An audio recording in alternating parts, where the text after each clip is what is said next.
All right, grab some popcorn and get comfy because this movie kicks off at the Gemini Motel with a young woman who's got a unique profession.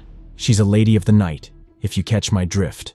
So, while she's doing her thing, minding her own business, bam! Some shady character barges into her room and wreaks havoc.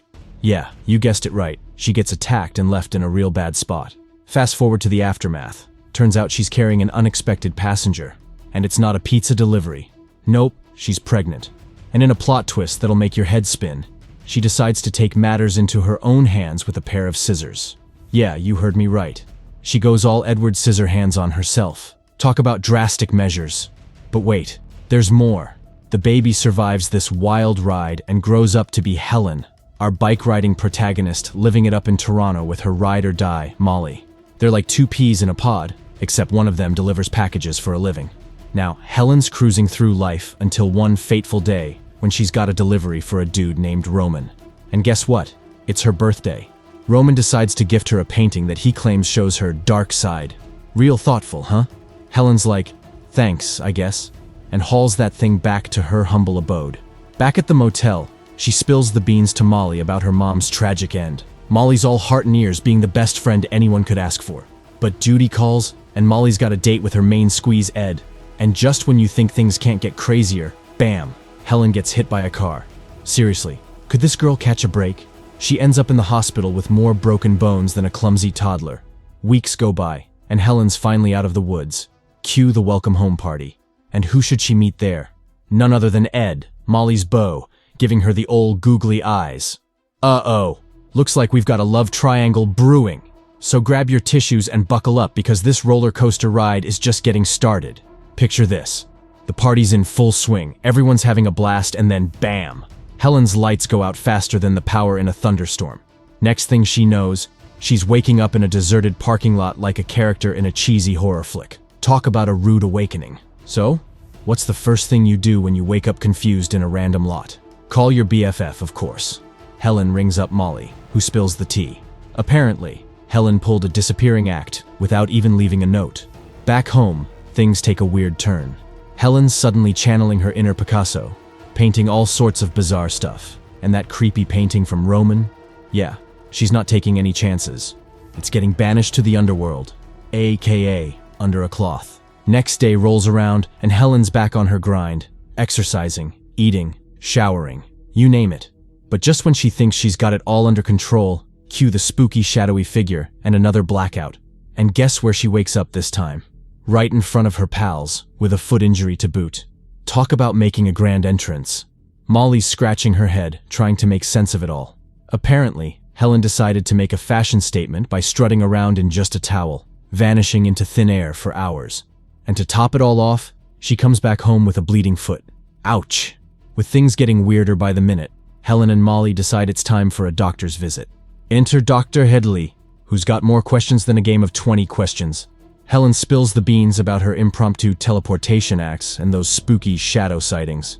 So, after spilling her guts to Dr. Headley about her wild teleportation escapades, he's like, "Hold my stethoscope, we gotta scan that brain of yours." Cue the CT scan, aka the world's fanciest selfie for your noggin. But here's the kicker. They won't have the results until tomorrow. Talk about leaving us hanging. So Helen's like, screw this, I'm hitting the hay, hoping for sweet dreams of unicorns and rainbows. But nope, her subconscious has other plans. Cue the cameo from a mysterious lady ghost, just popping in for a chat. Who needs sleep when you can have ghostly encounters, am I right? Next morning, it's wakey wakey, courtesy of Dr. Headley on the blower. And guess what? It's not your typical wake-up call. Turns out something funky's going down in Helen's brain. Time to hit the hospital faster than a hypochondriac on WebMD. So, here's the diagnosis straight from the doc. Helen's got a 1 in a million brain buddy, her long-lost twin sister. Yeah, you heard me right. Her mom was playing host to 2 tiny tenants, but one checked out early, leaving behind a surprise squatter in Helen's skull. And get this, the car wreck? It hit the snooze button on her twin's alarm clock, waking her up from her cozy cranial nap. Now, Helen's dealing with some serious identity crisis, thanks to a little something called vanishing twin syndrome. It's like having a roommate you never knew about, who's now crashing on your couch and hogging the remote. But fear not, there's a plan. Surgery to evict the unexpected tenant. Just a small snag. Gotta wait 3 days for the big operation. Alright, hold on to your hats, 'cause things are about to get weirder than a cat wearing sunglasses. So, Helen's back home, trying to shake off the whole twin sister in my brain thing when she spots that creepy painting from Roman. And get this, it's playing hide and seek on her walls. Talk about a magic trick gone wrong. Now Helen's no Sherlock, but she's pretty sure her bestie Molly's behind this prank. Plot twist, she's dead wrong. Turns out that painting has a mind of its own, and it's playing mind games with poor Helen. So what's a girl to do when faced with a possessed painting? Return it to its rightful owner, of course. Off to Roman's crib she goes, but surprise, surprise, no Roman in sight. Instead, she's greeted by some chilling footage on a laptop. And who's the star of the show? None other than Helen herself, giving Roman a real rough time, like torture chamber level rough. But here's the kicker. Helen doesn't remember a darn thing about it. As if that weren't enough, she stumbles upon some broken glass and has a light bulb moment. Remember that foot injury? Yeah, it's all coming back now. Helen's starting to think she's got more split personalities than a bag of assorted jelly beans. Back home, she goes full-on Houdini, tying herself up like a Christmas present to stop her rogue twin from causing any more chaos. But you know what they say. When life ties you up, break free and take a midnight stroll. Except, Helen's little nighttime jaunt takes a turn for the bizarre. Hallucinations? Check. Self-surgery? Double check. Oh, and did I mention she finds a whole extra finger in her hand? Yeah, talk about a hand-me-down. Just when you think it can't get any crazier, enter stage left. Molly's boyfriend, Ed, on a mission to catch Helen. Not for the cops, mind you. He's just got eyes for our girl, Helen. Looks like she's got herself a new admirer, folks. Grab your popcorn, 'cause this drama's heating up faster than a microwave on high. So, our villain decides he's gonna play the ultimate creep card, and goes all, "I'm gonna assault you," on poor Helen. But hold the phone. Here comes Helen's twin sister, barging in like a superhero with a knife, ready to dish out some justice. Talk about unexpected backup. So, after scaring off the creep, Helen hauls it back home faster than a cheetah on roller skates. But guess what? Molly's got some choice words about Helen's newfound hobby of painting horror movie scenes. Helen's like, "Girl, it ain't me painting those spooky masterpieces." Cue the classic roommate debate.